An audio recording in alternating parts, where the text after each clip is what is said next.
from your favorite artist electronist, Mr. Q12 here with an interesting project that I have in mind. It is capacitive scroll with tracking LEDs. You can see here the title, and here is the final circuit, but I want to give you a little bit of history, how I started everything. So imagine these buttons that I'm having here on top, these buttons here, are actually a couple of copper pads. I have to find the proper capacitive touching, finger touching element. Doesn't matter. The idea is to put your finger on something, and that's something to create a contact. And these are these buttons that you are seeing here. This is the sketch of the thing, the initial sketch, and I was like 80% probably, very close to leave it as like this, extremely simple, extremely basic, without much complication.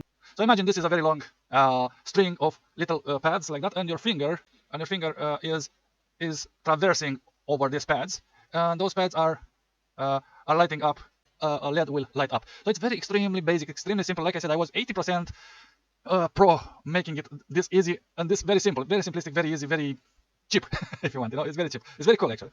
Then I changed my mind. I wanted something else. You see, the thing is that when you lift up your finger from this pad, immediately it is turning off, and everything that you dragged is turning off. Is not. You have to keep your finger on the last one to remain pressed. So even after you lift up your finger, I wanted the last LED to remain on. So to keep track where you reach the last bit that you reach, the last pad that you reach. So that was the next idea that I formulated in my head, that I wanted more than this circuit that I'm having here. So not press and react, not only to obtain a reaction from touching the pads. I wanted a kind of a reminder, the last LED to remain. You get the idea. Next I was thinking probably I will need a clock of some kind, and I quickly, without thinking, I built one. Well, and then I changed my mind, and I didn't know what to do with it. Then I said, well, let me look at this LM3914, which is a LED driver, by the way, and it's running perfectly fine. If I'm running it from here, you see, it's exactly like I'm dragging my finger on this resistor, and the output is showing the effect. So pretty much I replaced this potentiometer here with the detailed equivalent like this, with the resistors, and for each resistor a button. And it was interesting. The final one is not working because I designed it to be exactly like this one. So it's starting from here actually. You can see it there, and then there I put a capacitor I was playing, but I didn't like it. So it's pretty much doing exactly the same thing as this one here, and but like you are dragging your finger over these pads, and but I didn't like this either, because it's doing exactly the same thing as this one, which is incredibly simplistic, and this is doing it way more better than this very unnecessarily complicated circuit that I'm having here. Let's imagine if I'm dragging my finger from here to this point, this LED should remain open. That's the idea. So then I managed to make this thing here, and I remembered this electronic lock kit. I remember I made it a couple of projects ago. So I pretty much copied the circuit from there. Well, I adapted the circuit from there, from this lock kit, and I adapted it, and I transformed it in what you are seeing here. And if you are seeing what you are seeing here, unfortunately I don't have a LED here. If you see here on the Q, which it means output, for each flip-flop element that I'm having here, this square is a flip-flop, and its Q, it's output, and you must pay attention. So right now is red, which is high, and blue, which is low. So when I'm pressing this button, actually when it's starting, this circuit, when it's starting, is by default is lighting up this first flip-flop. It is automatically like that. It's the same in reality. But then if I'm pressing this button, look what is happening. Only look here on the output, on these Qs. So this Q resets to negative or to low. This remains high, and this is resetting to low. So this is actually doing the job very close to what I needed. But it was very extremely sensitive to current and to voltages, and with these resistors here, I can put a pause on it and read it. I didn't like it because as being rugged or trusty. I didn't trust it because of these resistors here, these three resistors, which are the most essential components for this circuit to actually work correctly. And then I got the final idea to build it with diodes, and absolutely phenomenal. It works fantastically well actually. So when I'm pressing this button, is lighting up this output here, and the rest are remaining low, exactly like before. When I'm pressing this one, everything is resetting, but this one remains on. And when I'm pressing this one, the inverse happens.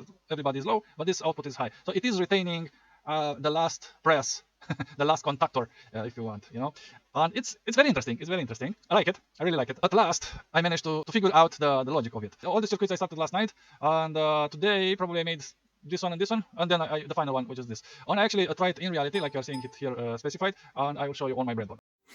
All right, and here we are. This is my breadboard circuit, like I told you. One is using two integrated circuits, but in total are 4 flip-flops, because one circuit is having 2 flip-flops inside it, one on a side and another on the other side, and is getting 5 volts, as you can see there. Is consuming 10 milliamps so far. And unfortunately I don't have buttons, and I'm using these wires that you are seeing dangling here instead of buttons. Only one button I have that I can use. So if I'm putting this one here, you see, it's making the contact, resetting everything else, but maintaining that one. If I'm pressing this one, it's switching to that. I have to connect to negative here. So that's for that, and this here, sorry for on my finger here, and this is commanding this side of the flip-flop, and I can do like that, when I'm having two free hands, and like that, and it's working absolutely perfectly like this. Imagine if I'm dragging my finger over this thing, all the LEDs are lighting up per press, probably. I'm not completely sure if it will be by press, but when I will, no, it will probably turn off everything when I'm pressed. It's a very, very interesting circuit, and I really like it, and I really want to make it in on its own cardboard, and ideally is to use SMD chips, not these large chips that I'm having here, but I'm having quite a lot of them, and I'll not cry if they are consumed, especially for such a very interesting project, I may add. So it's very, very, very cool. All right, very, very simplistic, and very, very easy to make, quite. Those are the diodes. You can see them there. Here one diode, and here, there is another diode, and there as well, and here as well.